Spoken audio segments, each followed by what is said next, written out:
evening, everyone. Welcome to Babies with Knives. Tonight we're going to be playing Chaotic Origins again, and we're going to be playing under the Supers Red system. I'm your hostess, Alice Peng, aka Lala Twiddle on the boards. With me tonight is my ever-present co-host, Brandon Powers, Howdy, howdy. and he is going to be our GM tonight, as usual, for this campaign. And with us, we have Aldo Regalado, who happens to be one of the revised writers of Supers Red. Hello? We have with us as well Tim Lemasters and Lee Lemasters, who newly joined us last session. Hi. Take us away, Brandon. So we stopped in the middle of a fight that we had going on, and so does everybody remember where you were on that? Yes, I do. Yes. We was in that building with the bug lady, the ghost guy, and a really fast chick. We were on there taking care of that evil pharaoh guy who's trying to be risen from the dead, and the evil Egyptian bitch. She was doing stuff, and we were hurting her, and then she teleported away because she couldn't handle the heat, so she left the kitchen. We should have been in Hell's Kitchen instead of Harlem, Brandon. That would have made that punchline so much better. Couldn't handle the we don't want Daredevil to get upset us. We'll be walking in this territory. Sure. The female leader of the group teleports out, like Jim was just saying. And she warns us that she will be back and that we have no idea what we are in for.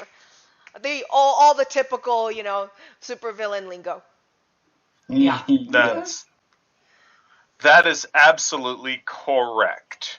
The casket continues to open. The darkness begins to flood the room, and the entire scene at that point goes dark on you guys. Alice, you have that flash between those two things that you were seeing this time, though. Well, they flash instead of having a different world that you're looking into, really, where you saw this church that was lit up, and then you saw this decaying building with boarded up windows upstairs. Here you have this flash between this room that is canted onto its side, like a D6 on its points, and with the 13-tiered stairs going up and then the 13-tiered stairs going down, all sorts of arcane writings and hieroglyphs all over, encoded into the room. Then you flash over to a very similar scene, but instead of being a building of stone, it's instead this beating, pulsing membrane where blood is kind of dripping down, and you can feel it underneath your feet for a moment as everything is just rhythmically pulsing. Okay. And you're hearing that as everything goes dark around you. Aldo, we're going to go ahead and pick up with you. And you are Kyle Resnick, no longer Ghostlight. You are at your FBI office and going about your daily duties as just like kind of in a dream. You don't really remember. None of the details of how you've gotten there are important. That's not what you're focusing on. It's just that you're there in the FBI office again. And what are you doing, Mr. Resnick? I am looking through case files for a suspected terror cell operating in Boston. Actually, no, operating in New York City. And he's got several files open in front of him, as well as contact numbers for somebody they have on the inside, kind of working with these groups, extremist groups. And he's debating whether or not it's a good moment in time to call that contact because he has a feeling that uh, there's a danger that in reaching out at this moment, it might compromise their person's, their double agent's position.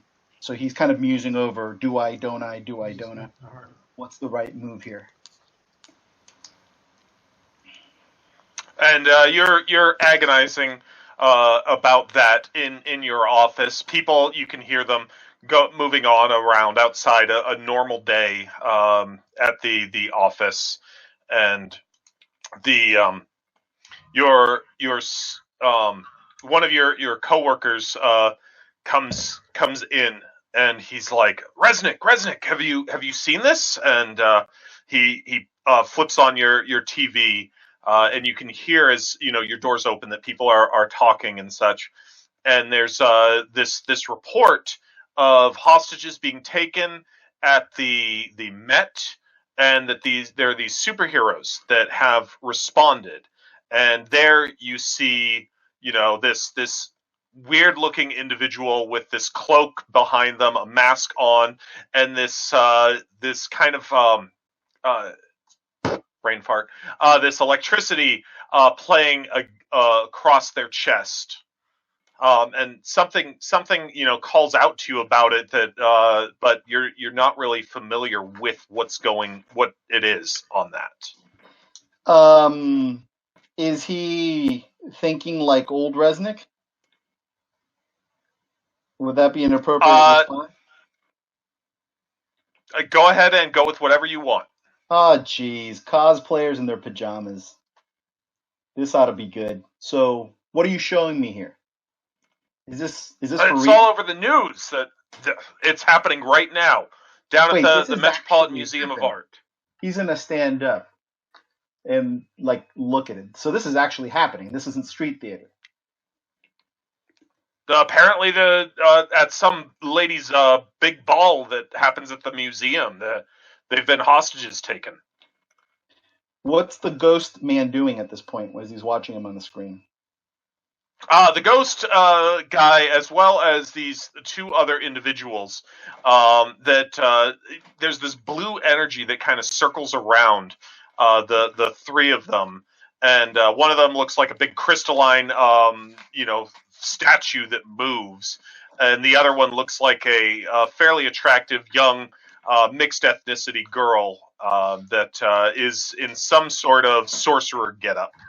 And they are talking with the police, and then they move into a police van, and the reporters are streaming it, and then the reporter comes on and such, and they're talking about how these superheroes have flown or appeared or jumped over the crowd to arrive at this point. He looks over at his at the guy who. So, are we getting out there? I mean, is this for real? The flying, the jumping, and all of that, or are these people making a bad situation worse? I don't know what it is, but there's something that's going on there. You were just still in here. I didn't think that you'd heard about it. Yeah, you know what? I think it's about time for me to be leaving the office anyway. So, thanks for the tip, and I'll see you tomorrow morning. And he's kind of shaking his head at this point, and he's kind of like, he's thinking wannabes. I thought, like, he's thinking about his dad, like running around chasing stuff like this before, but chasing it in this kind of like really like enthusiastic way. And he's kind of ticked off that there are people that are kind of.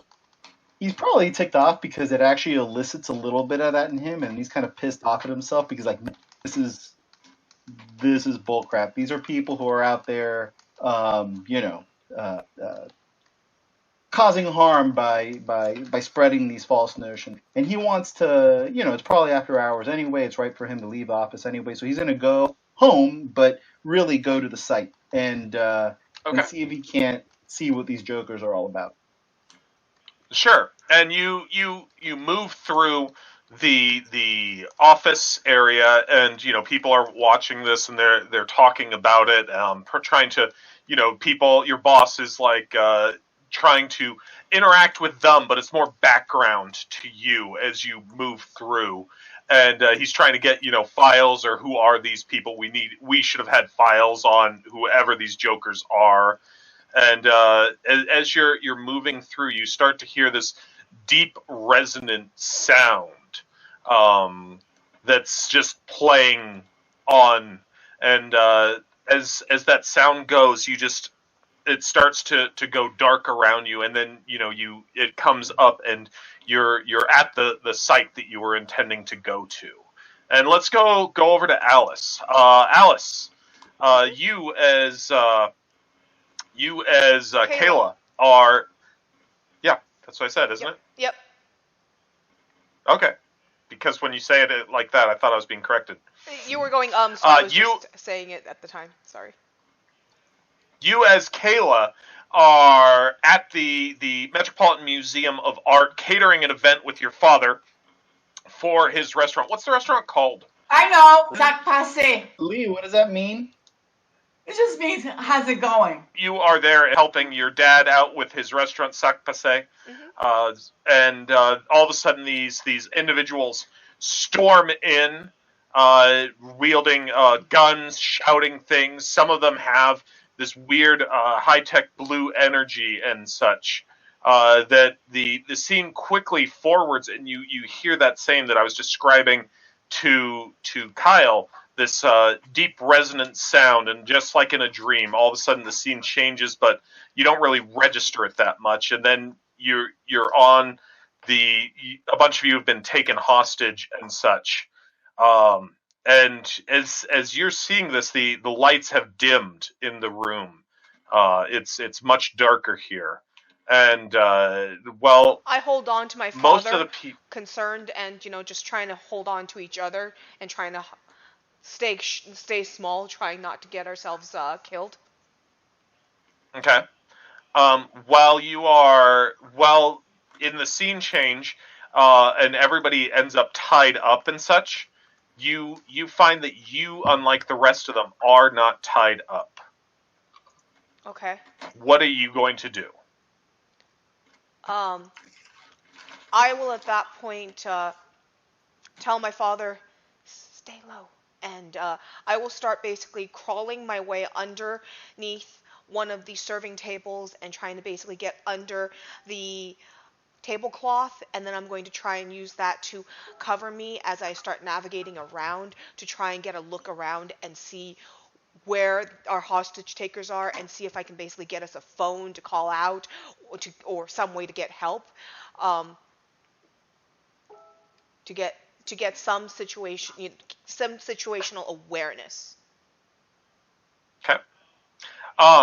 You once again that deep resonant sound plays, and the darkness comes upon you, and you find yourself on a phone. Who are you calling? I'm calling the police, 911. Okay. Hello?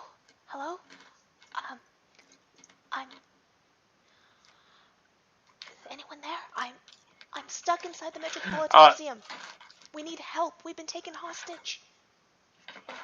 The police tell you that they are aware. They want you to leave the line open. Are you safe? Things like that. As you call 911, and that you find yourself on the line with one of their dispatchers.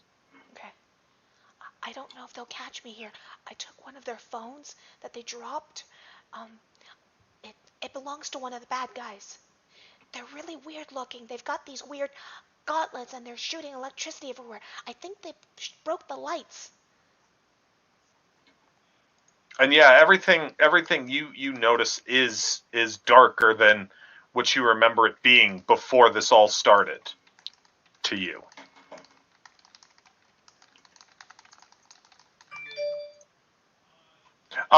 Jim, we're going to jump over to you.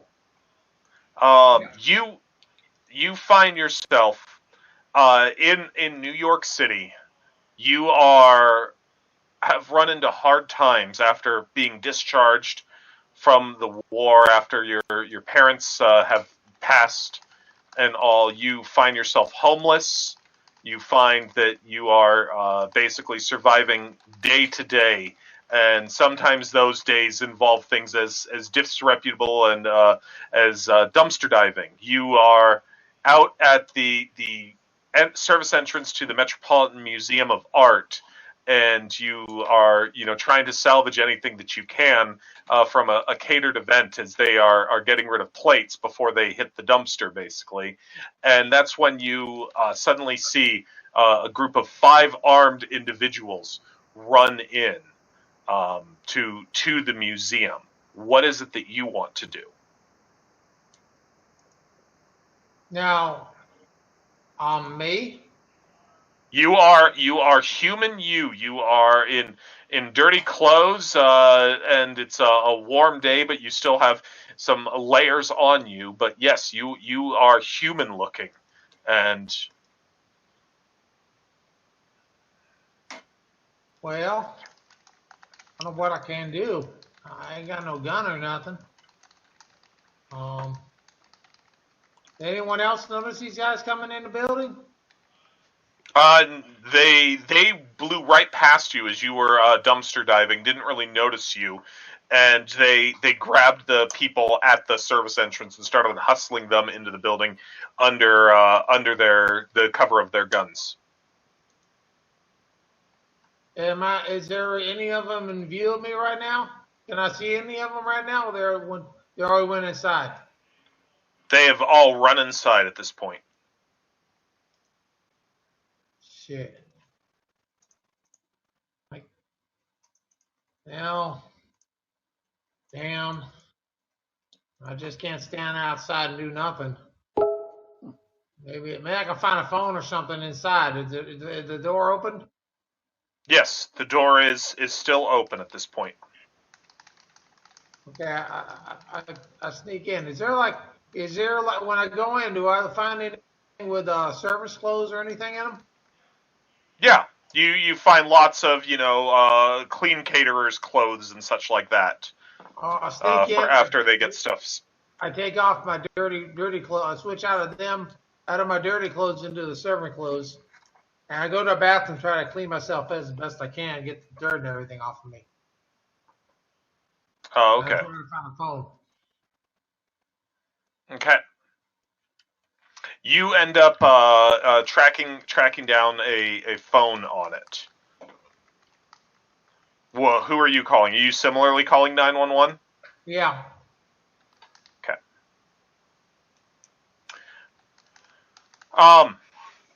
Blue Streak. Yes. Oh, okay. Alice just sent me a message. Oh, okay, Alice, that's too bad. And Jim, like the others, at times you're hearing this deep resonant sound, and things are fading out for you, and then they kind of fade in next where you were trying to go, and such, and you find yourself on a phone. Blue Streak, you find yourself at this event. You are, from what I understand, a student, and so one of your professors has taken you here after you put in some really awesome work, and it was kind of like whichever prize student he has out of this project, he would take to this event, and that was you. The event is a gala charity thing run. It's demonstrating local artists that are on the up and coming, and then there's all these extremely rich people, the creme de la creme of New York City. Wow. And what is your? I know Blue Streak. What's your regular name? I'm gonna go with Yannick? Yannick. Okay. And so, because I should be referring to you as Yannick at the moment, since that is who you are. And Yannick, you are there, enjoying yourself, going through the art and all, and all this starts to happen where these individuals rush in at the people who are here. They have guns. They also have this strange technology on them. Some of it's got this strange blue glow. They fire off a few warning shots at people and try and generally corral the group. As it's happening, it almost seems to you like it's going in all slow motion, and you're hearing this deep resonant sound going. What is your response as they are trying to corral the group? Okay. Since I can use super speed to vibrate. That seems abnormal to you. What? You are unique. Right now, but I have You to are change unique. into my You didn't super. catch the buy-in. We are not with powers. We are pre-powers. This is before we ever gained our powers. Oh, I'm we don't sorry. believe in superpowers. That's why Brandon said this all seems normal to you. You guys are all mundane at the moment. I'm sorry. No But problem. he said it looks like That's fine. it's slow mo. It Yeah, seemed it like it does. was slow mo to me, but okay. Well, since I don't have any powers yet, I'm going to do the smartest thing that you can do is to act very subdued and very compliant, and even if I have to slide to the floor as if in a faint. I'm going to pretend that I Okay. fainted and I'm going to lay on the floor. Okay.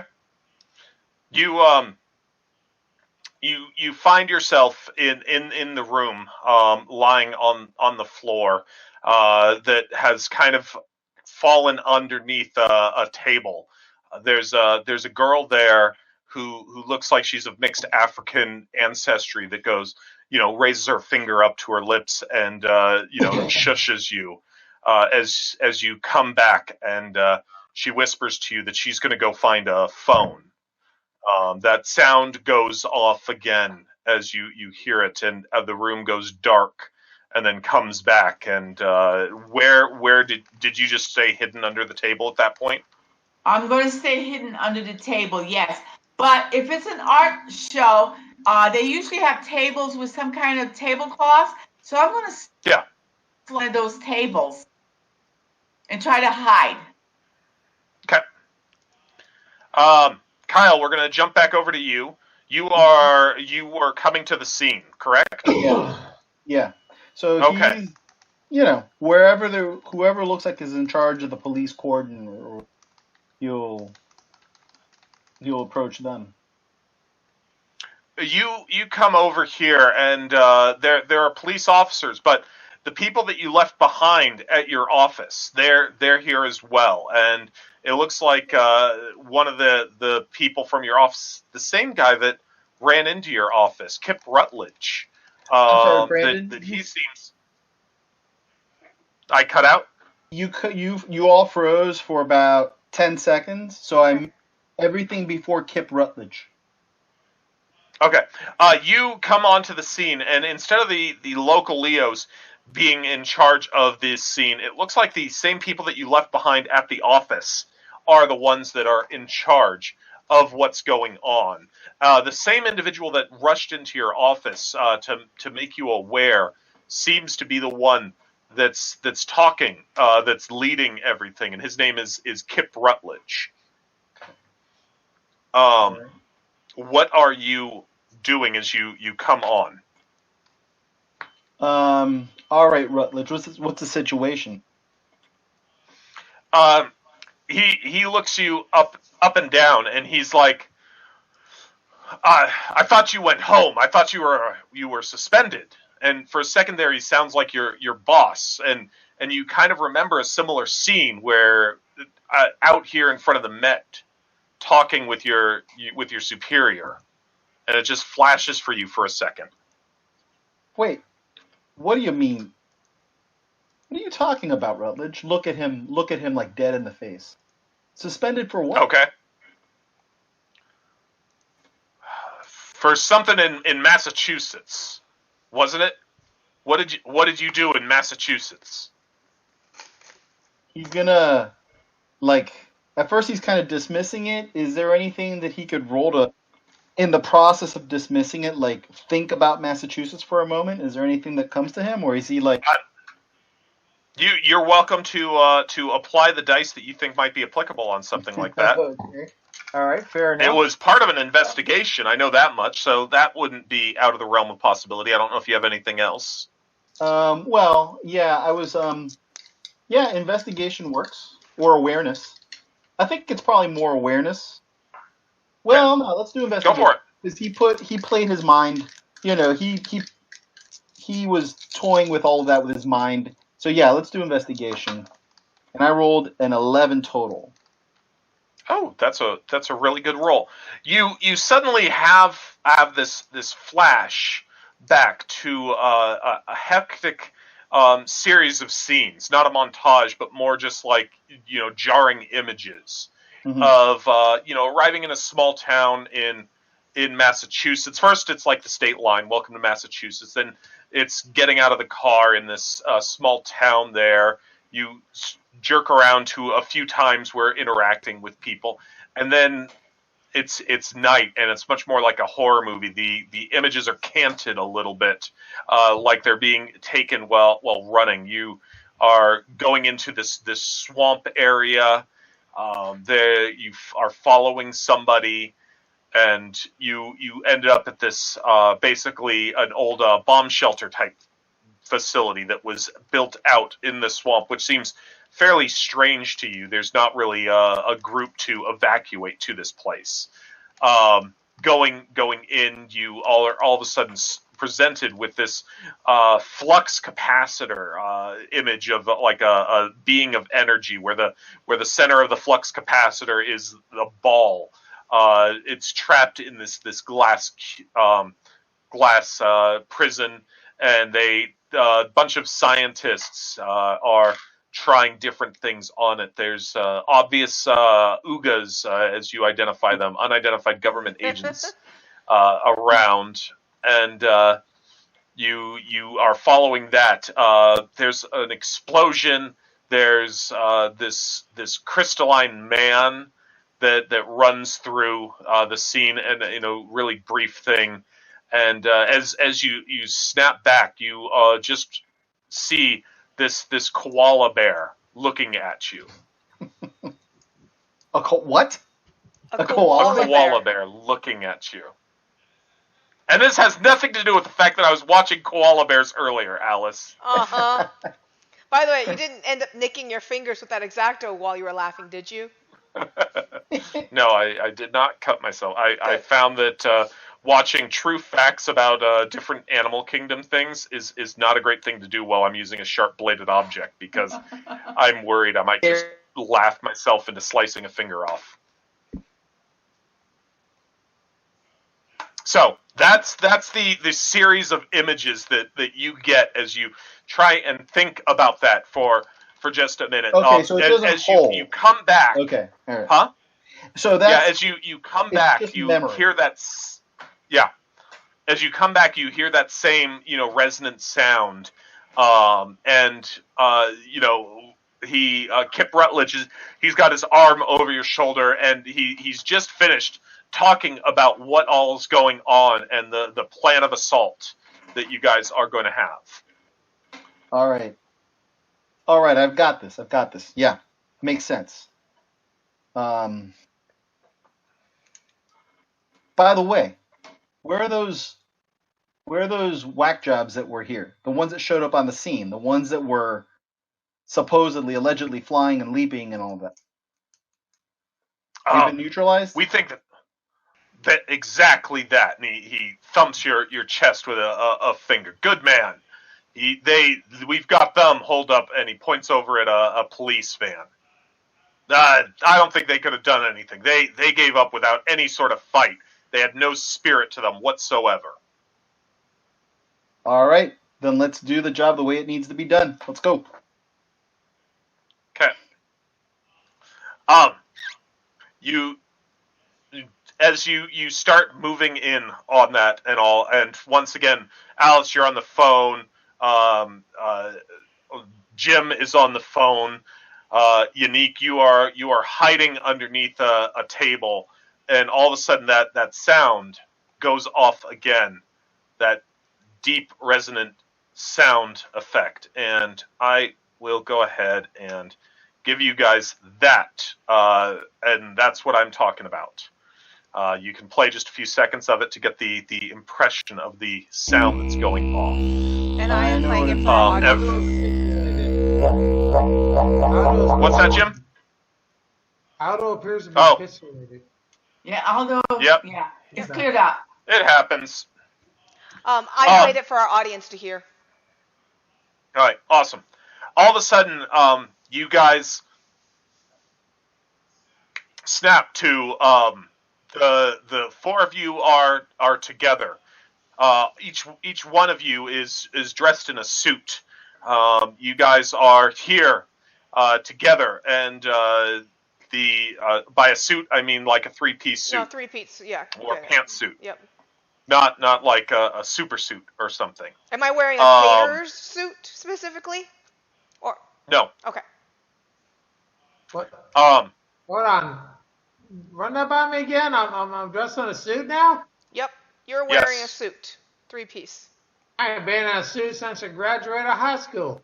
I'm wearing a business suit, so okay, cool. Let's go. And Aldo is running you down on running down this terror cell in New York City that he was going after. So you can go ahead and take it away, Aldo. All right, listen. Our guy got made. He's in there being tortured or questioned or all of the above. So we've got to move in fast. We've got to move in quietly, right? So, How do we recognize our man? well, he's going to be the one that's captive and being, you'll know. All right. He'll actually show him a picture, right? Like he probably has a case file on him. He'll show him a picture. So listen, there are three entrances. We've got the service entrance, the main entrance, and another service entrance, sort of a loading dock entrance on the other side. So you two point to, he'll point to Kayla, right? You go cover the service entrance, points at Janique. You go and take the smaller entrance in the loading dock. Jim, you and I will move in through the front. It's likely that we're going to draw their fire. You two try to sneak in through the service entrance and secure our guy. All right? Okay. All right. Everybody got this? Yes. Yeah. I All double right. check. I check underneath. Do I have a bulletproof vest? Yes. Okay. I secure my vest. I pick up my service weapon. I check my service weapon. Always make sure I check my service weapon before we go in so that it doesn't lock, jam, etc., malfunction. Tuck it and go. Get in position. All right. I guess I'll do. I got a vest and a gun. Mm-hmm. We'll give you a 30-second head start to get to the service entrance, Are and we we're on going in. comms? Yep. Yeah. Do I also have a vest and a gun? As long as that is what you're expecting to have, yes. Okay. So we'll go on your mark then, All right, go. since we've got comms. Okay. So when he gives the Yep. go signal, I will kick the door down. I will start going in with my gun, and I am going in stealth because we've got a no-knock warrant, it sounds like, rather than call out my identity. And I'm going to try and find the person. I'm going to flank right, keeping to the wall, keeping to the darkness as best I can, and keeping my head on a swivel. Okay. You the group of you, it sounds like two of you are coming in trying to be a little stealthier while Aldo and Jim are making Kyle. noise at the front. Sorry, yes. Kyle and Jim are making noise at the front, basically to expecting that they're going to hit resistance and try and pull forces to that. Yeah. You guys have your... Yeah, and the noise initially will be more like the obvious opening of doors, not the calling out of this is the FBI, but just like making noise so people come investigate. And then Okay. when we see somebody, maybe. You the two of you that are coming in sneakily, go ahead and roll anything that you think that, given the scenario you're so far being presented with, and by that I mean everything that has happened this so far in session. Go ahead and make a check based on what you want to do. Just tell me how that's applicable. Okay. Well, go ahead. I am going to be rolling my technology, because I'm going to be using what tech we have to, I'm keeping in comms. I'm trying to basically listen using the comm signal, and I'm hearing their sounds going off and trying to basically cue my movements to that, so that I am making as minimal sound as possible. Every time I am Sure. crossing the room, I'm making certain it's during one big clatter or one big push, stuff like that. Sure. Kayla, you're doing this. You actually go ahead and tell me your roll. I got 6 on my dice. 6 on your dice. Okay, it's not bad. You're doing this, and you are looking at the TV right now of your agent moving into the building, holding a controller. You hear from behind you, "Oh man, girls can't play this game. Come on, give it to a real player." As you are moving in sneakily, the rest of your team on headset. Going in, you have that brief flicker for a moment, and then suddenly you're back in. Just in that scene where you actually are the agent and all. You easily move past the door, waiting for the sounds of your teammates or them to come over your headset, telling you to move now and such, and are so far presented with no resistance. What about you, Lee? Okay. Well, I am going to be sneaking in too. And best is try to use my composure and so like we said, the resistances, and I'm sorry, I said pitch me anything, so continue. Because that is legitimate in this situation. Right. And I could use my athleticism, so I can move rather quickly but quietly. And I'm going to roll athleticism. I have 3D in that to see how quietly I can move through this. Okay. And to avoid any obstacles around, hazardous like that. Oh gosh, 16 on 3 dice. Wow, nice roll. Very nice roll. To you are moving in quickly, quietly, and for you snap to a scene where you're back on the islands. You are engaged in the hunt.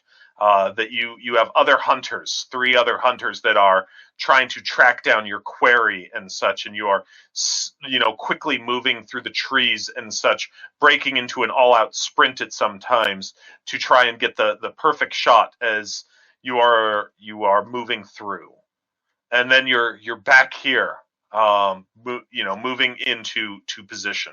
And both of you, Alice, your role wasn't as awesome. Lee's was excellent. Aldo and Jim at the front door. You guys, it sounds like are just breaking down the door and taking your shots. Yeah. Is that correct? Yeah. All right. So the two of you bust in. Aldo, Jim, actually, I'm going to start with you. You all of a sudden flash back into the war. Instead of a handgun, you have a rifle in your hands. You and your what's left of your unit are sent on an extraction mission. You and 2 of you are coming in through the front, 2 of you are going in through the sides and such.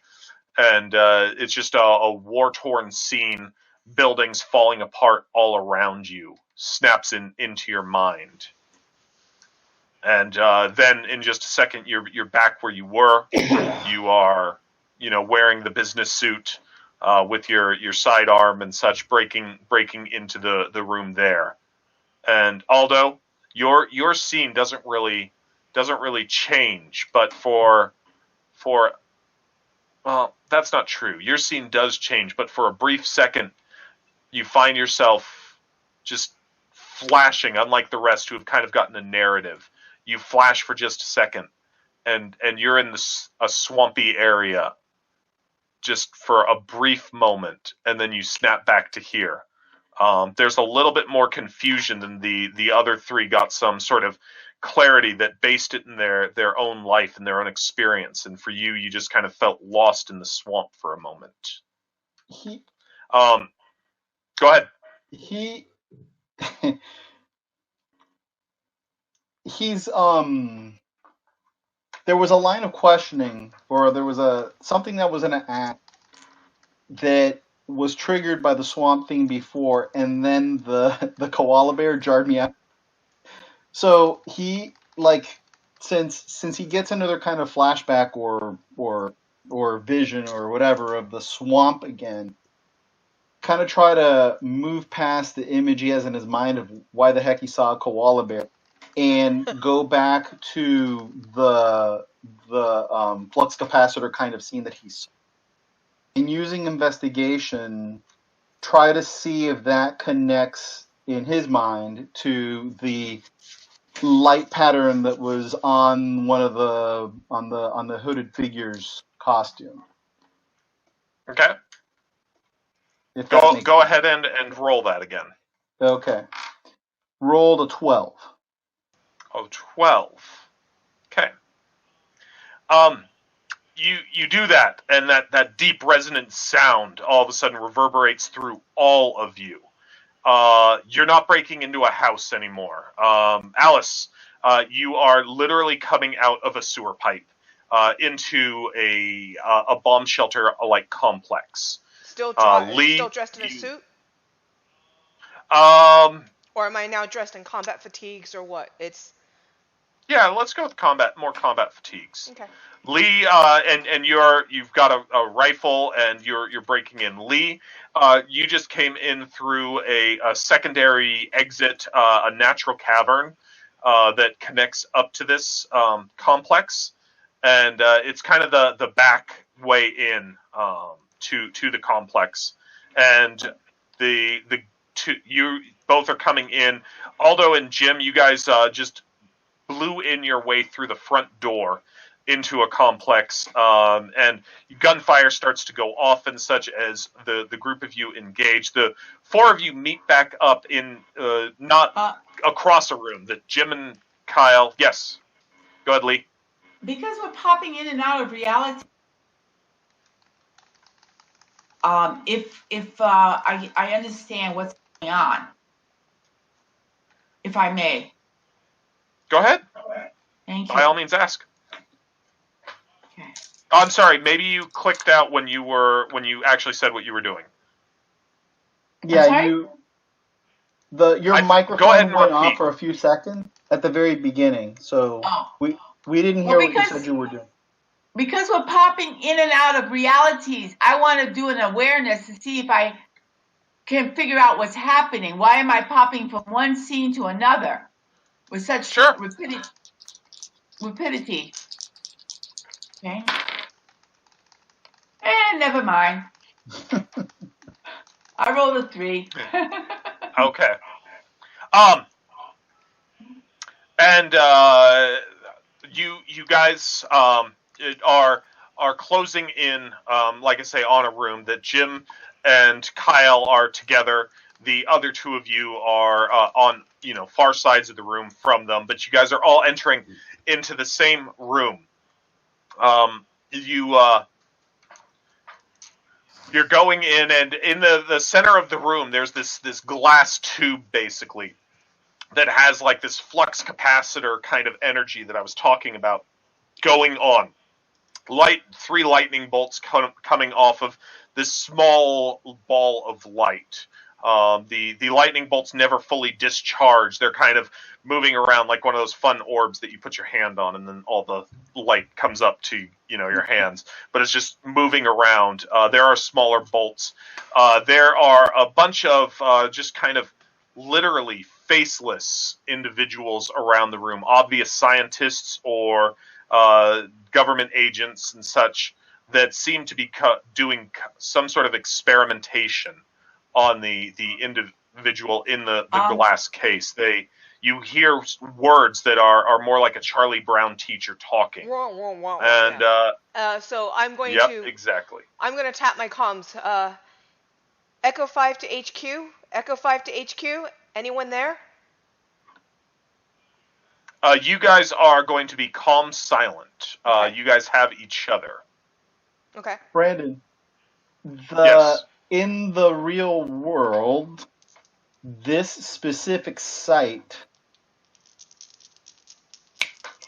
snapped his mind to remember the flux capacitor thing. Seeing it reminded him of his father and made him aware of the wonder being real, right?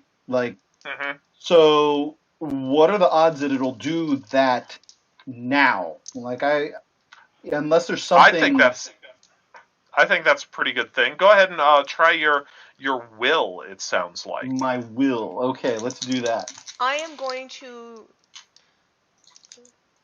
try and basically complete my mission as I understand it.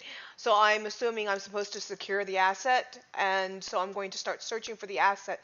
Still not quite aware, not quite understanding what the deal is with the weird people, but that part's not phasing me quite as much as my mind on the target. Acquire the asset. Okay, well, your target is right there in the glass tube. I will attempt to acquire the glass tube.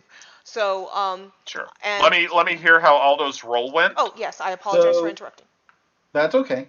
I rolled an 8 for will. If he succeeds, great. If not, I'm gonna say that he's kind of paralyzed because something is trying to emerge, but it won't.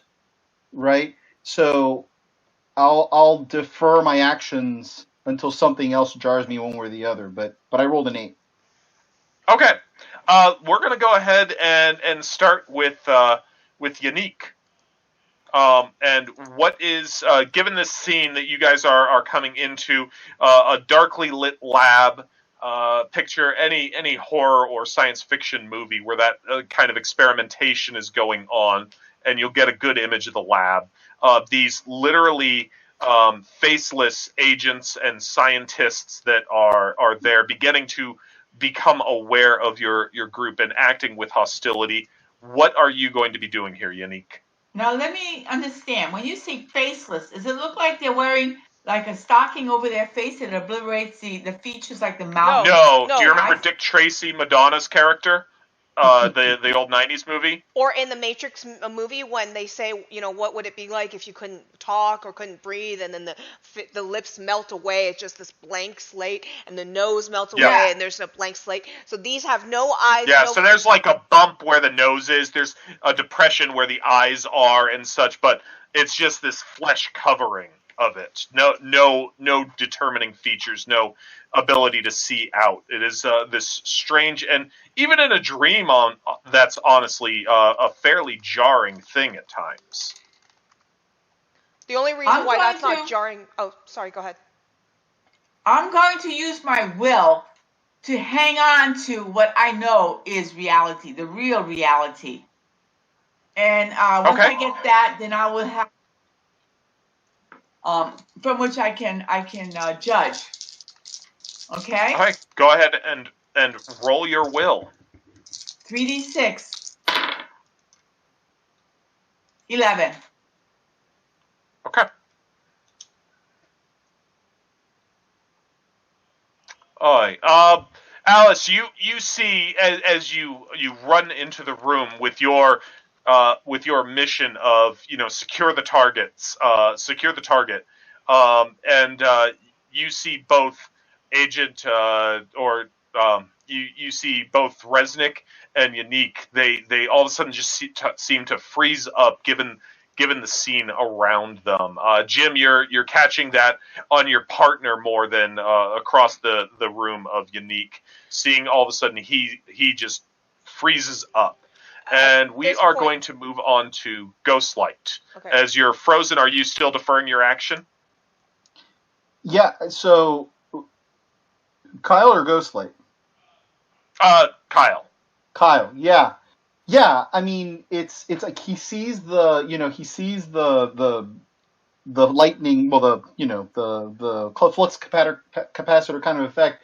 Hold his gun up, and then he freezes, and he'll remain frozen for now, unless he sees that one of his partners is in danger, in which case he might react to shoot, or unless something else changes, there's something playing in his mind that is not emerging, and he's just kind of paralyzed.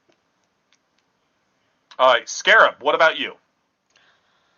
So the only reason why I haven't been super jarred by the faceless people is right now, I'm starting to feel like, similarly to Resnick, that there's just something a little bit wrong, but I feel like I am having a out of body experience. The reason why I'm saying this is because I'm going to cite that one of my hindrances, two people, one body. In reality, I share my body with someone else so often that I have this backseat mode between the two of us, back and forth. And so right now I'm kind of backseating and kind of having an out-of-body experience. So this is not quite computing, and I'm just trying to focus on the only objective that makes sense, which is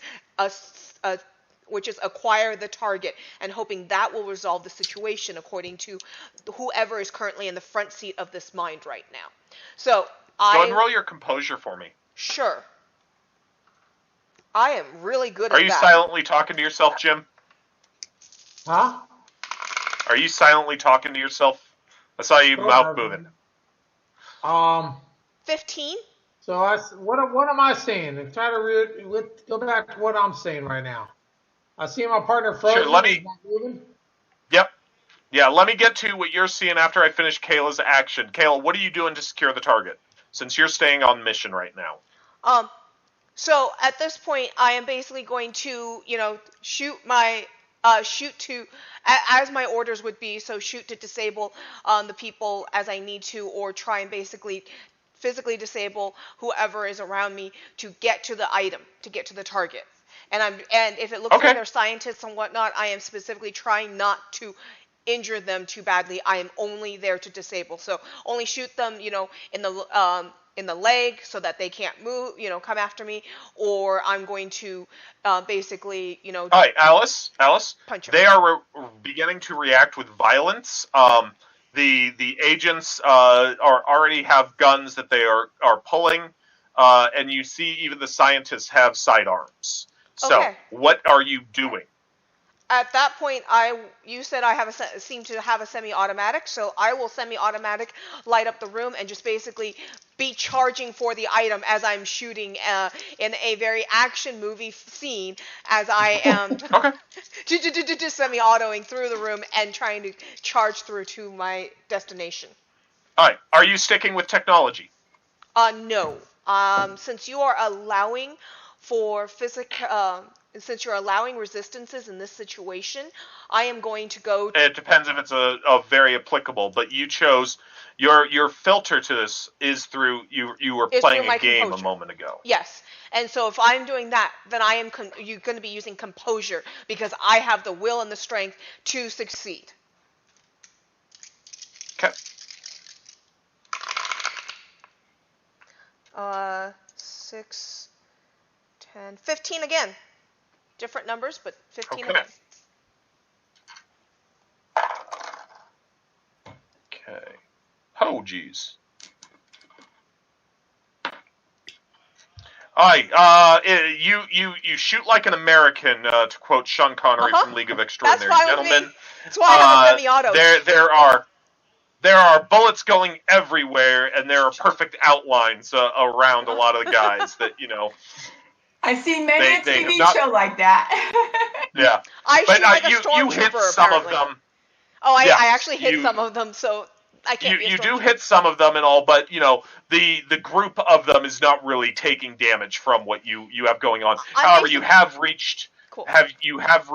this glass container. Cool. That Grab it has like a that- football that under one energy. arm, and I just start shooting my way out. This container is bigger than you are. I am sorry if that wasn't clear. Okay. It's a large container in the center of the room. Sure. Jim, we are on to you. What you are seeing is, like I said, this, and you can go to any horror movie or science fiction movie that you've got in mind, where they're going to be doing experiments on something in the same room as them. Banks of computers, scientists, and guards. A lot of different guards for in the lab room. And this giant glass tube, like back to tank type thing from Empire Strikes Back, with this flux capacitor like energy being that is in there. That's kind of just its energy is rotating around it. You see your partner right next to you is obviously paralyzed suddenly, his gun up, and what are you up to? Hold on a minute. Hold on one damn minute. This ain't no movie set. We ain't got nothing like this. Something not right here. I mean, this is what the hell is this? What? Can I make a willpower to decide, or even Actually, you know what? Technology, because I would wonder if we have this kind of technology in this world, because like I said, superheroes supposed to be like the natural inquirer stuff. So I see something like this, I'm going to be skeptical about all this. Okay, if that's what you want to do, go for it. Go ahead and roll, like you said, willpower or technology. That's an interesting thought on it, and something that we by all means talked about. So 11. 11, okay. Jim, you for just a moment, you flash out, and almost like you're having an out of body experience. You see yourself laying on the ground. You're you look like you normally did, a flesh being, but then kind of around you see this glowing crystalline armor form for just one moment, and then you're back here. That this is your existence. This is where you are, surrounded by all this, and it still seems It's still you're waking to the dream a little bit, but then you're pushed back into it, and you still feel that is where you're supposed to be. Do you have a different action now, or an action? I walk over to Aldo's character and I shake him. I try to wake him up. Okay. Yeah. Yeah. He'll turn to you. It's not like he's actually unconscious or in a literal trance. He'll turn to you. He's like, something about this. Something's not right. Something. I don't know. Can I roll, since I was kind of holding my action? Can I roll investigation to put pieces together? Yeah, go ahead. Because before it was like a straight up will, but like actually use my active mind to put pieces together. I'm sorry. This is a little better than I rolled before. It's an 11. An 11, okay. That is better than you rolled before. As you try to put pieces together, thinking about it, you look around at what's going on, and then you're back. You're in the swamp for a second, and there's no, everything else fades out, but that Is being somebody else of upstairs light. with me? Yeah, Oh, Tim, God. I think.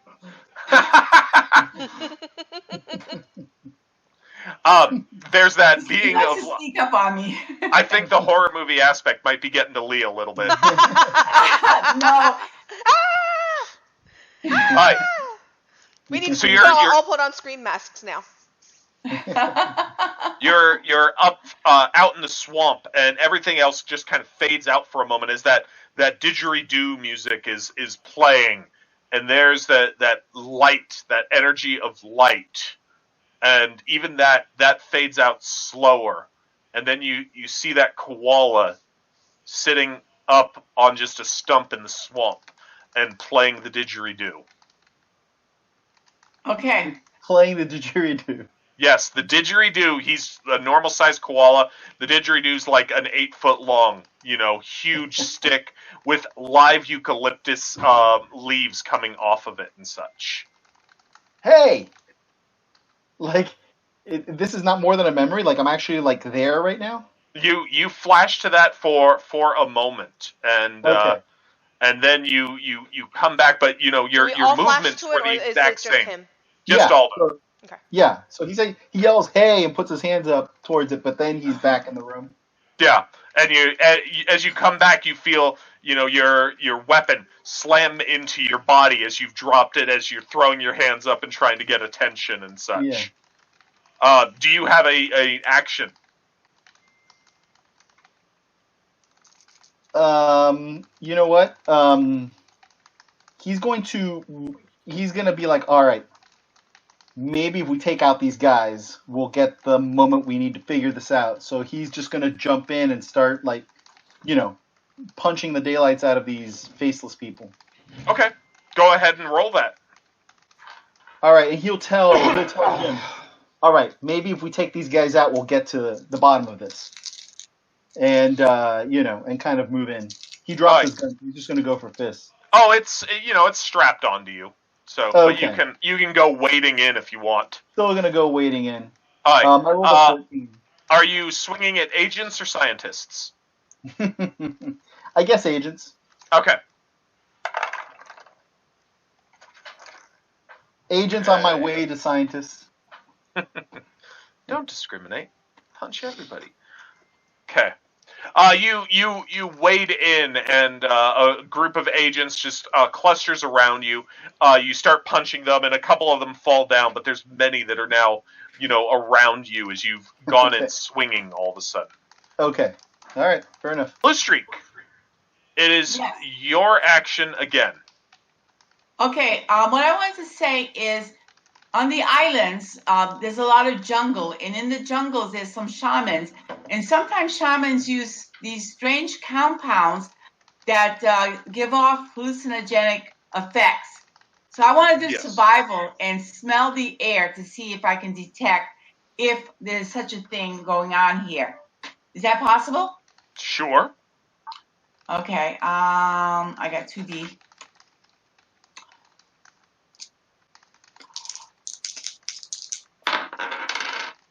Ten. Okay. Do I smell anything strange? In the lab, you're expecting like that harsh smell of antiseptic or something like that, and you start to sniff, and instead of that or like a hallucinogenic, what you sense is like a dark night out.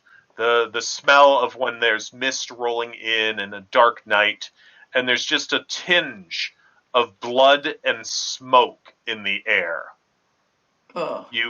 As you smell, you have this feel of these, that instead of standing there, that you're laying on something hard and stone, and uneven. So it's poking you in strange parts, strange places of your body. You have that for just a moment, and that music comes through as you're doing that. Could I try to sit up or try to get off of this surface?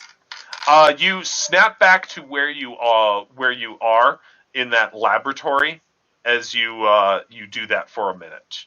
What would you like to do now? Now, this flux capacitor, do I know anything about it? That is your target. That is what Aldo showed you a picture of in briefing. That Kyle showed you the picture of. That the person Now, what has is the morphed into the objective to flux do capacitor. with that flux capacitor? Are we to destroy it, steal it, or what? You are to retrieve it. Retrieve it. Okay, then I'm going to get up and I'm going to go as close to that flux capacitor as I can. to look at it, to inspect it. And let me see. Would that be awareness that I would use? Sure.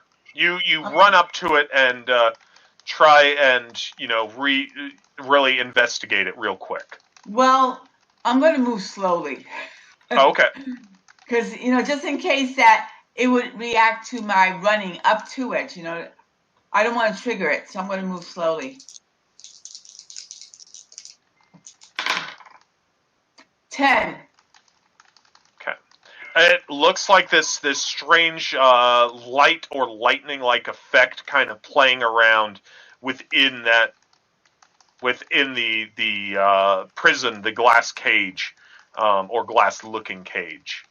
Is it like one of those balls that has all these lights going all over the place? It is, but there's small lights, but there's these three main channels that are coming off of it of much stronger, much more pronounced energy. Well, you know what? Since I'm not a scientist, I'm going to reach out and try to pick it up. Like I said, this is much larger than you guys are. Oh, okay. Okay, well then I'm not going to try to pick it up.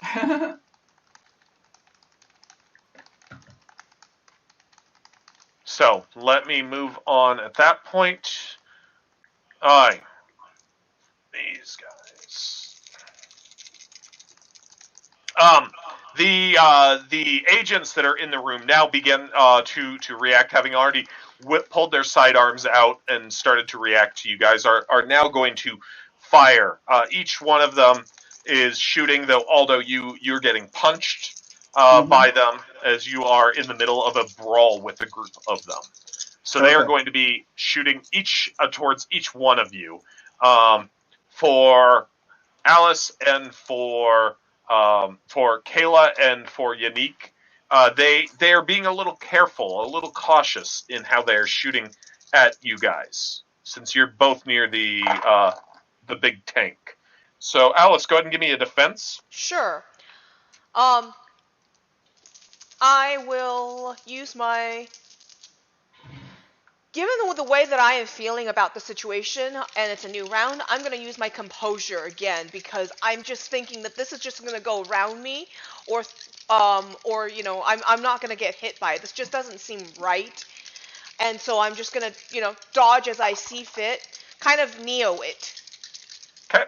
And you hear, see, girls can't play this game. She's not doing it right. 18. Okay. You take it in stride. As it you just shoots around me, and I'm like doing the Neo thing of looking left, looking right, and just doing that little move, and it just goes right by me. Aye.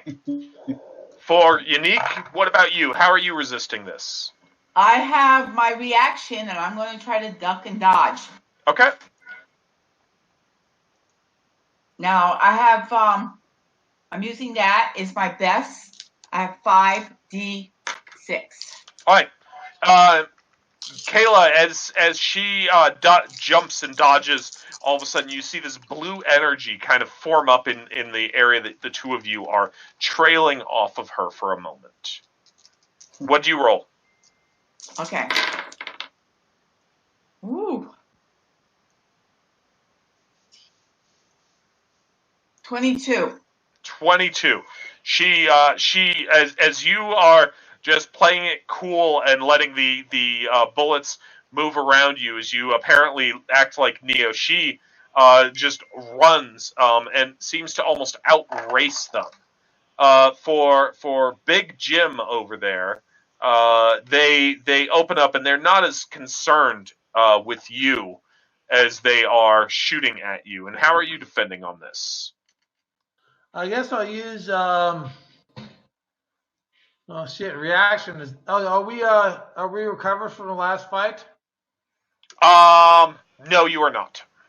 Oh, okay. Well, I got them. Damn. I'll use Can I use military? Sure. How are you using it? duck and cover. Try to get out of the way of the bullets. Sure. Train to go defensive. Defensive training. 8. 8. All right. Some of the bullets clip into you, mainly hitting onto your armor, not necessarily beating into your actual flesh. How do you go ahead and take 1 die of damage, and where are you putting that? Fortitude. Okay. And Aldo, as you are in the middle of the brawl, they are going to punch you. How about you defending? Yeah, so I'm going to try to defend if I can with my... Well, I guess I'll just use my... Can I kind of use my athleticism and kind of roll with the blows? Sure. Let's do that. I rolled 17. Hold on, you rolled a 17? You gave me something lower just a second ago. That was to defend. That was avoid getting hit. That was fighting. So military. What's your 17? That's the fortitude. Oh, okay. Well, you could have rolled fortitude to resist the damage if you wanted to. I was being shot at. I didn't think the idea of just sitting there and taking the bullets. That's fine.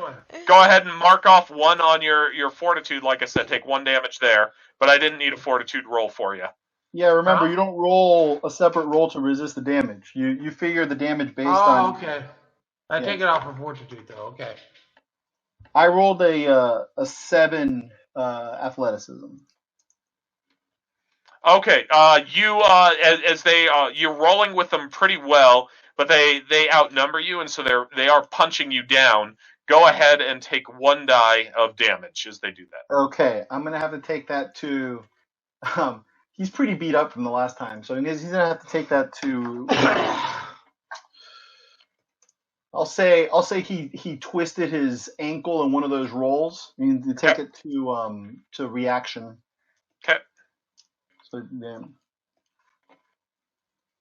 twisted his ankle, fell against the table, knocked over some. You guys are welcome when I do damage to you to take it in will during this scene. Oh, okay. All right, I'm still gonna take it to the reaction for now. All right. Yeah. Ghostlight, we are up to you. Okay, so after he twisted his ankle, fell against the table, knocked over some equipment, grabbed one of those pieces of equipment, flip around, swing it around, and try to knock out like 2 of the guys that are on him. Sure. Oh, but I obviously twisted my ankle, so so I rolled only an 8. Oh, ooh. Well, it's on 3 dice. So. Okay. You take it across and you smack both of them. Their necks jerk back, snapping around like you just broke both their necks, and then they just continue moving until they circle all the way back around a full 360 and look at you just kind of cracking their necks, and then they go back to taking swings at you. What the? Diamond Jim! Honestly, right now, Kayla's opinion is somehow I'm playing in the Matrix. Like, the Matrix movie is literally like how she's thinking, and she's trying to survive right now. All right, so Jim, how about you? After shaking, Resnick back into focus, he suddenly went in swinging at a bunch of these guys. He's got a number of them on him now, and what are you going to do? You've got 2 of your other guys at the objective. Am I still being fired on? Yes. Shit. What the hell is he doing? Kicking ass. Do these guys look like they try to shoot one of their own guards or one of their own people, or do they just shoot right into it? They're punching him. They're in a full-on melee. It's about 5-1, and he just clocked. Have you watched the Kingsman movies? Yes. Yeah. They are having that kind of brawl that's just, awesome to watch and such. And he, gets knocked over a table. He grabs something, spins around, and with this wrench, smashes 2 of them, jerking their heads 180 degrees with the momentum. And then they just continue the rest of that 180 around on their own to line up perfectly, and then crack their necks, kind of, and then go back in to waiting in on it. So what you're saying is actually really funny because I was actually in the middle of texting you to ask you something about my next action, and the description of what you're saying actually might actually get me off on the, to get this to happen. So I'm going to finish typing what I'm saying. Wait a minute. He just snapped these guys heck 180 degrees, and they're Yep. still getting up and fighting? He didn't even knock them down. He knocked them back, and then they continued the rotation around, so that you just watched their necks do a full 360. 180 was forced upon them. The other 180 they did on their own, basically. And it wasn't, the Wicked Witch where they kind of realign their head type thing or anything. That was just all within their own. That's not right. Yeah. Yeah, let me know, by the way, when I can make a will roll to kind of mentally snap to that. I was going to wait till that next round, but let me know if it's appropriate at another Go ahead. point. Do it now? Yeah. I'll deal with you Okay. after. Go ahead and make your roll, and Diamond Jim, continue your action. Okay, I'm gonna blow my 2 remaining competency dice on it.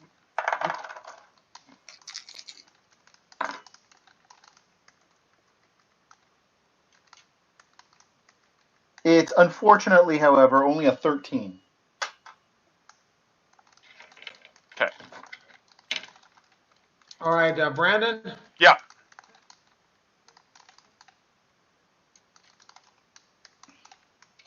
Jim, you still there? Let's see. It shouldn't be. Oh. Those guys should not. That guy should not be just spinning his head around and keep fighting. Okay, adrenaline doesn't do that. So I pitched Whoa! you what my plan was before that, and with you saying the Kingsman scene, it actually works really well with what I was already in the middle of pitching. I've now finished writing. Okay. Can I do something? It's not your action yet. Okay. What did you get there, Jim? I saw the but I didn't hear the roll. 5. Blew my competency dice. I blew mine too, man. The only thing I've got left is that charm that Scarab gave us a while back. You think about that, and as these guys are beating on you, and you kind of as you're knocked down onto the floor and roll, you feel this warm energy underneath your shirt, and you pull it out, and there's that Menkeperane that somebody gave to you. Was it Kayla? It doesn't seem like. Was it? You remember that superhero, that weird superhero that you saw at the Met? Why were you at the Met? And like all of a sudden, different questions start, flooding your mind of, trying to sort things out. Because aren't you in the swamp? Where's the koala? And such like that, as you are trying to puzzle things out together. All right, so let me know when I can roll an investigation roll while focusing on the Menkeperane. You let me know when that's appropriate. All right. I figure I just made a roll now, but you let me know when. Yeah. At your next action, we'll go ahead and go to that. Scarab. That makes sense. Okay. So I pitched. You get up there. Oh, I need I to. Yeah. No.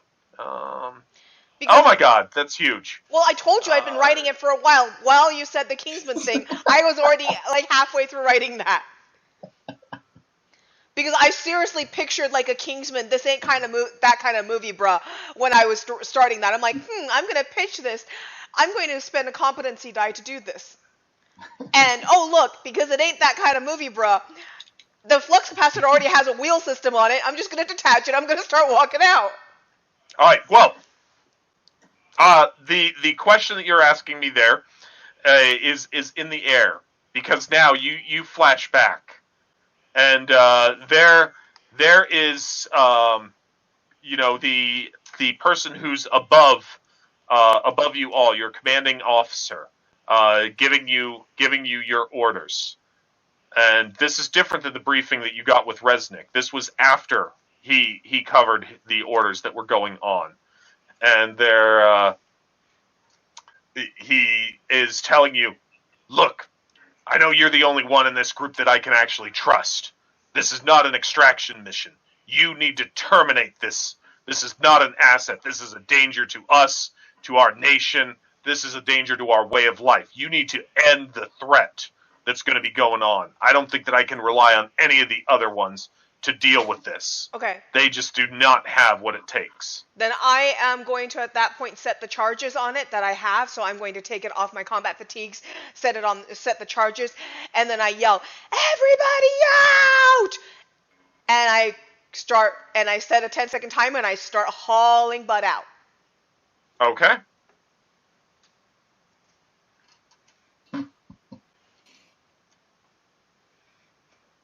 All right, Alice, you set the charges on it, just completely accepting what you were just given, and call out for everybody out. For you, right next to her, Unique, all of a sudden, Kayla produces these explosive charges. It's not just grenades or anything. These are specifically designed demolition charges that you don't think that you guys were given for the mission or anything like that. She quickly rigs them up, places them onto this container, this canister that it's in, and then calls out everybody out. Okay. Let's see who is going next. The group of scientists start freaking out at what Alice just did, and they run up to this container and try and figure out how to get rid of the explosives after that. And let's go ahead and move on. Blue streak. Well, I wanted to, since I don't have any of these special equipment and stuff like this, I'm just trying to reason things out. So I'm going to do a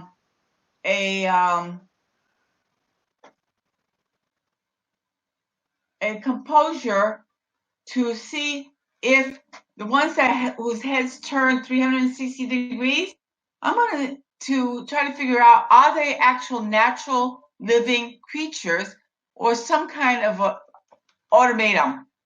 All right, that would more be like an awareness. Awareness. For that. Okay. All right, then I'll do the awareness then. Could I use a competency dice? Of course you can. To boost that up? So that will bring it up to 3d6.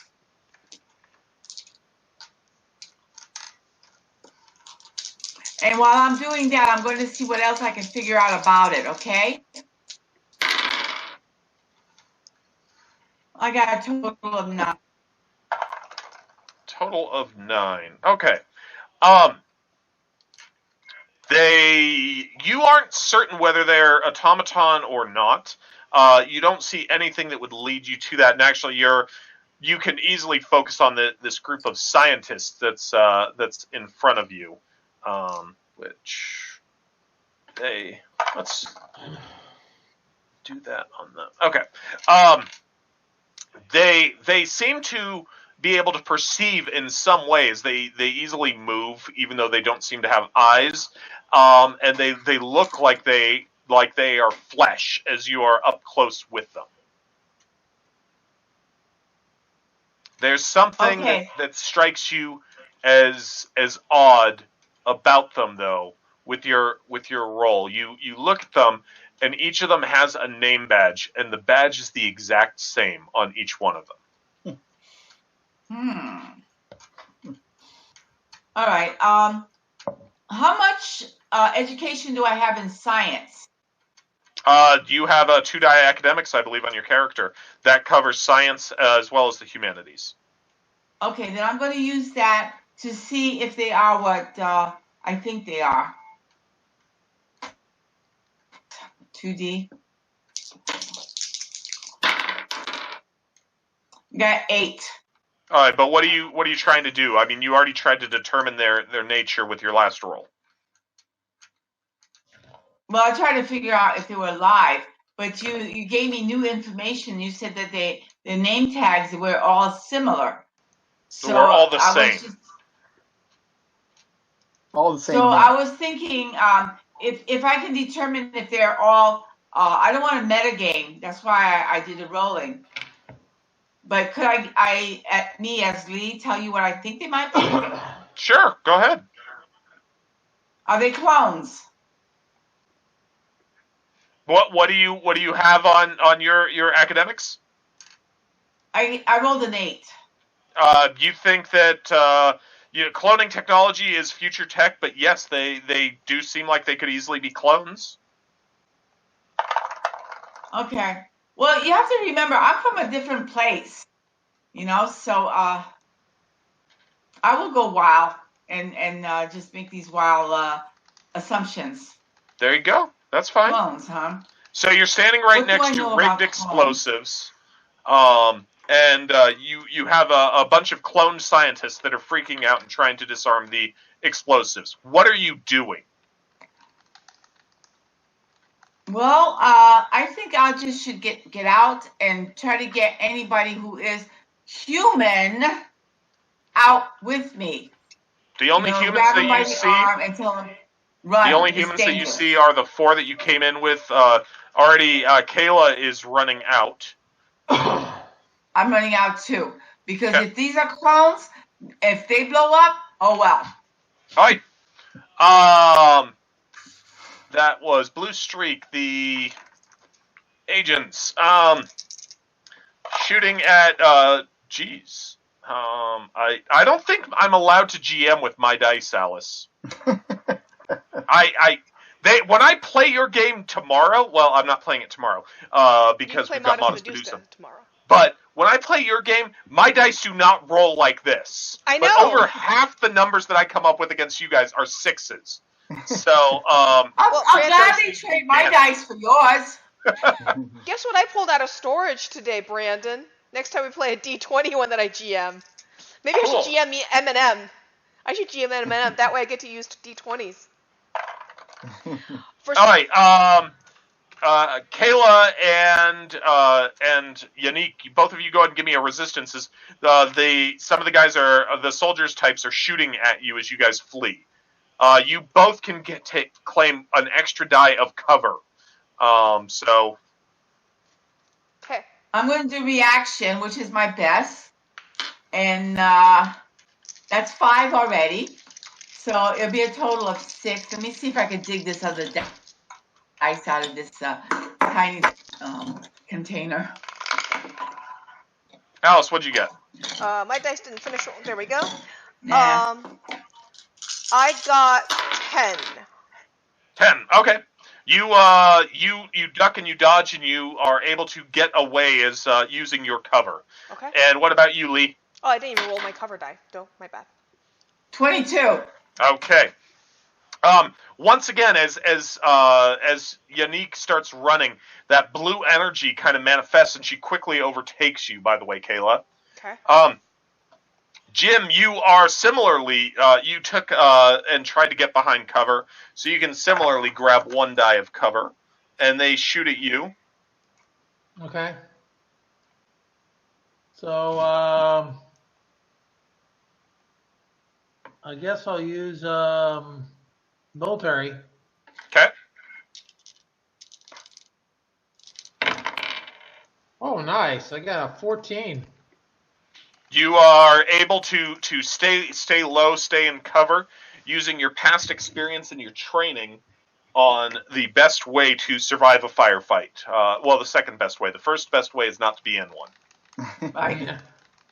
And Aldo, the ones that you knocked their heads around, they come right back at you, and they are swinging. All right, I'll use fighting to resist. Oh my God! I rolled a 5 on 3 dice. Oh my gosh. Yeah. Take 1 as they continue to pummel you. You are knocked back. You've gone over the table. You grabbed your wrench. You knocked two of them as you tried to stand up. They gut punch you, knocking you back through the table into the console, and then you all of a sudden feel hands on your back grabbing you and pulling you down to the console where some of the others move forward to try and start beating on you in the front. All right. I'm going to take that from Will because he's actually trying to focus his mind on what this. He's holding the Menkepere as this is all happening, and as a punch is raining down on him. He's just trying to hold his mind together to try to just focus on this and piece it all together. So Sure. Now I have one die in every single of my resistance. Man. Well, like they say, it is darkest before it is light, right? Yes, that's what I'm telling myself. So Kyle, you are there. Some of them are holding you down to the console while others come up to beat you and such. They are menacing you. It's your action. This Menkepere in your hand that you're trying to figure out where you got it. Why do you have it? And it is getting warmer and warmer to the point that it's like burning. But for some reason, no matter how hot it's getting, it does not give you that reaction to drop it. Okay. It is no, even though it's like this overwhelming heat coming from it, it's reassuring in some fashion. Okay, focus the mind, use investigation, burn the die for the Menkepere as competency. All right, if that's an appropriate use of it. Okay, and this is much better. Good. I knew you were going to roll well. It's a 16. Awesome. Okay. You completely break through. You go, fly back to where this started, to your office, and you're flipping through in the files. You're looking through at a Terracell in Boston, and then suddenly it changes like an airport, bulletin board, the flights, and the letters scramble, and then it's New York. And you're looking at the information, and you see this man with a bull terrier head, and maybe that's where Boston came from. Is that he looks like a Boston bull terrier, and the guy comes into your office, Kip Rutledge, and for a second he's faceless, and then like through this force of will, he grows hair. The eye depressions become eyes. Never a mouth comes, but he speaks to you, and you hear his voice, and such. And then he turns on the TV, and you see yourself right there at the Met, with the officers. You see Kayla and Diamond Jim, or not Kayla, since you guys haven't given your identities, but Scarab. And things just start falling into place, and now you remember the Bridgewater Triangle, which is where you are, that you guys have come here, and you remember yourself outside the door, and all of a sudden hearing this, and I can't trust anybody but you. You need to end this. This is not an asset. This is a threat to the nation. As somebody was giving one of your soldiers, and you weren't certain who, but one of your soldiers special orders that they needed to end that asset and such. And as you're getting beaten, you see all these explosives pinned, a cartoon amount of explosives pinned to the outside, and there is the energy. There's what makes you ghost light. That for some reason somebody in this dream, in this reality, is trying to destroy, and you're aware that you're currently laying on some of those 13 stairs in that room of arcane, that the darkness, the cultists of Set, the Church of the Streets, was trying to summon the Eternal Pharaoh, or resurrect the Eternal Pharaoh in. And I'm lying on one of those stairs. Yeah, you're lying there in your body, but here you're acting in your mind. And then something has basically joined the four of you together. Okay. And I know I'm Ghostlight? You are aware of that, though you are currently seem to be separated from the Ghostlight. Okay.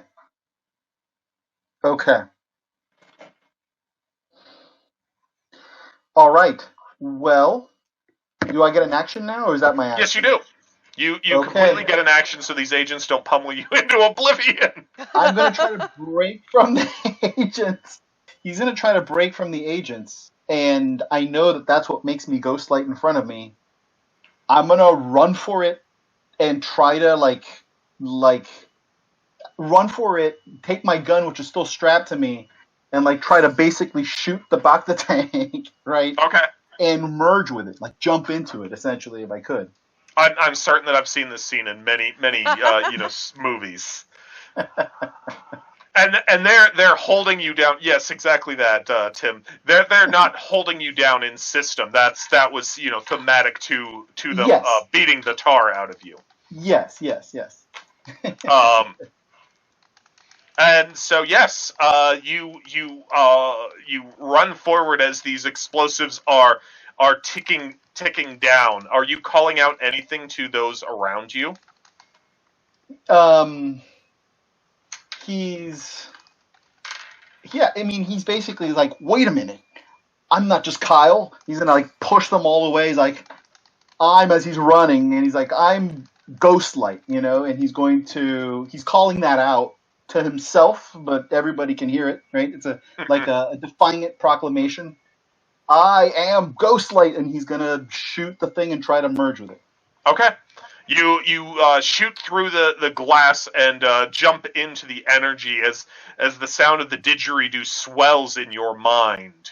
The koala appears in front of you for a moment, and as you're saying, I am Ghostlight, it's like lips are moving. You are Ghostlight, and then the music continues on. And you stand there, swollen with power, as the two of you become one, reunited with all of your powers. Go ahead and take 1 die of healing to all stats, all resistances. Nice. Okay. As you re-engage on your power. Nice. All right. Perfect. And there are that group of scientists that's right there at the destroyed now Bacta tank, though there is still a comic pile of explosives that are ticking down at your feet. What does the timer say? It is too blurry to determine the speed of plot. Okay. It was long enough that Kayla thought that you guys could all get out. Yep. Okay. And these scientists are at that point seeing you reunited and such. They whip out their guns. These don't look like the sidearms of soldiers or anything like that. Instead, these more look like Flash Gordon type weaponry and such. And they shoot out little containment beams. As one of them touches you, you can feel it ripping your two essences apart. So try to do something. You are just about to go. I think it's Scarab and then you after this. You have a competency die that if you want to jump in, you by all means have that action. If you want to spend your competency die on that. I'll wait till Scarab is done. Okay. So go ahead and give me your resistance, Aldo. Okay. At this point, I'm going to go desolid or intangible. Okay. And let's see what that does.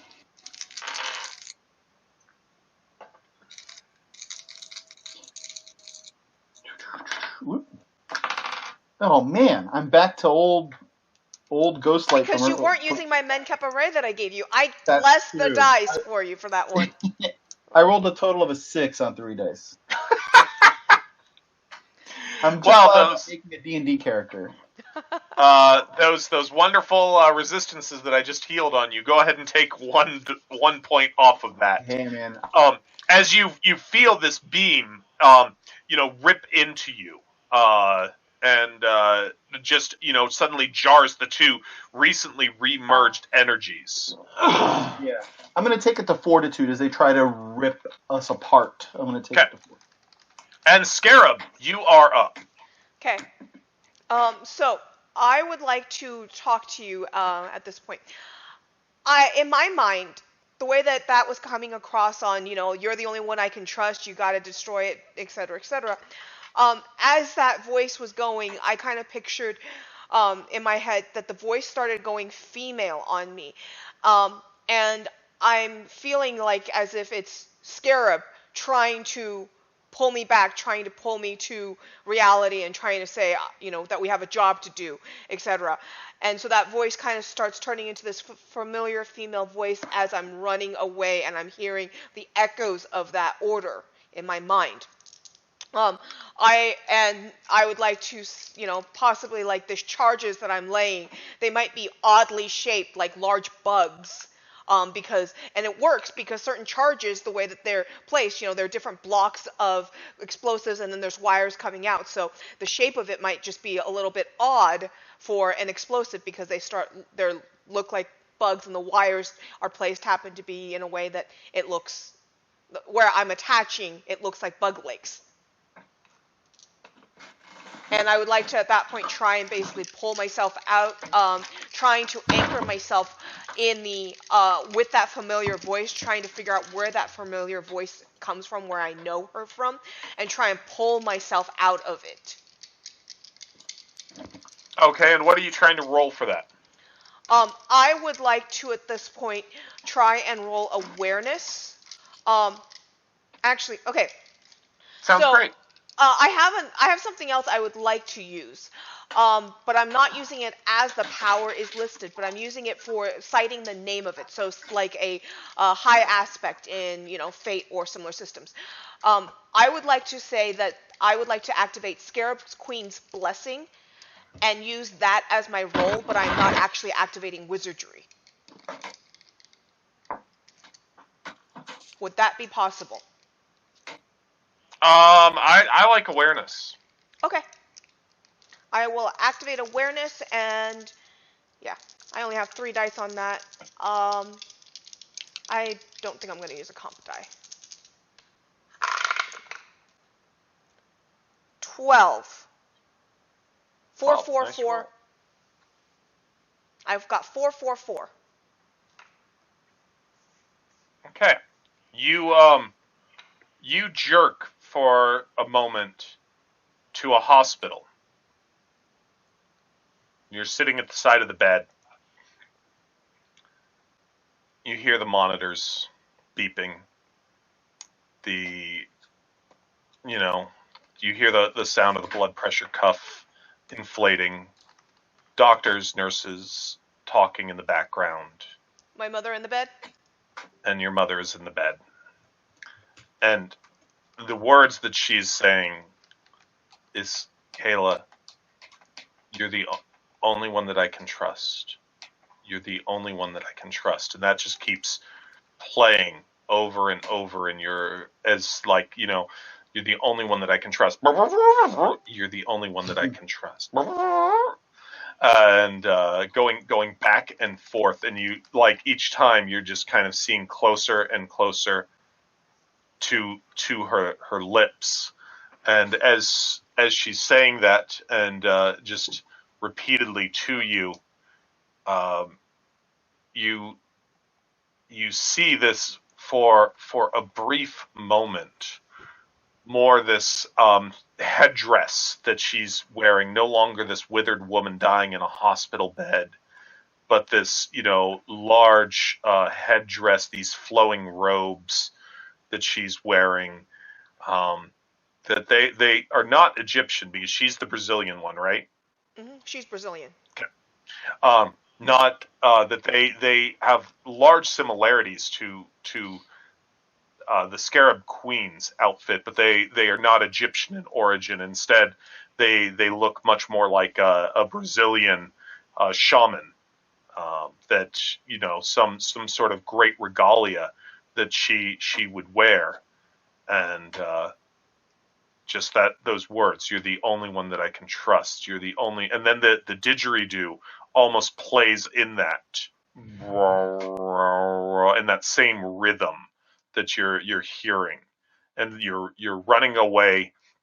The Yannick is passing you in this blue energy that seems to be leaving her body, and you have this image of that shaman priestess flying above New York City for a brief moment, and then you're back here. You're aware of your history of When you the guys death broke of up your. again. You're aware of the history of the death of your mother, things like that. And not so much of the Scarab Queen, but the certain oddity of everything that has gone on. Similarly, you play this scene forward of where your dream started in the Met, but you're like, I was home, and then you turned on the TV, but I was under the table, and then I made a phone call, but I was going there. Okay. I was going to save my dad. Why would I save? How could I save my dad?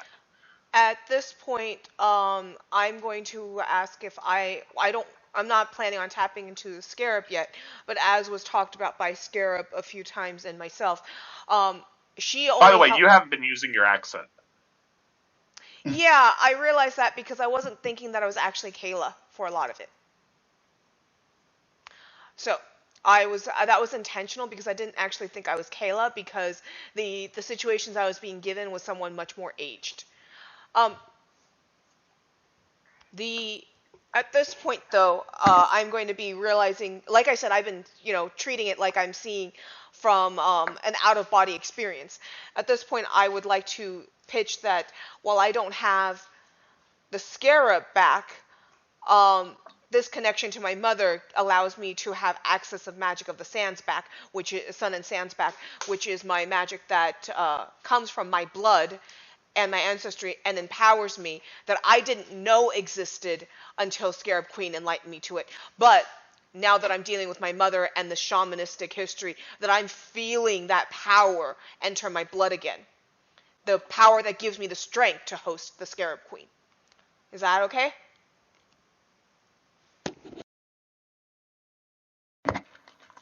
That sounds excellent, Alice.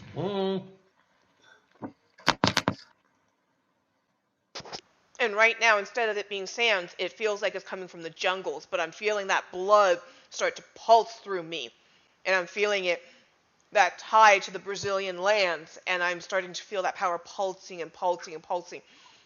And so I start looking through from those eyes. I close my eyes and realize the tradition of shamanism and magic, you don't see with your eyes, you see with your soul. So I close my eyes as I'm running at this point. If I snap back to the flux capacitor room, and I close my eyes and I'm just using my ears, I'm using my soul, I'm reaching out and just trying to see beyond what they're showing me, whatever it is.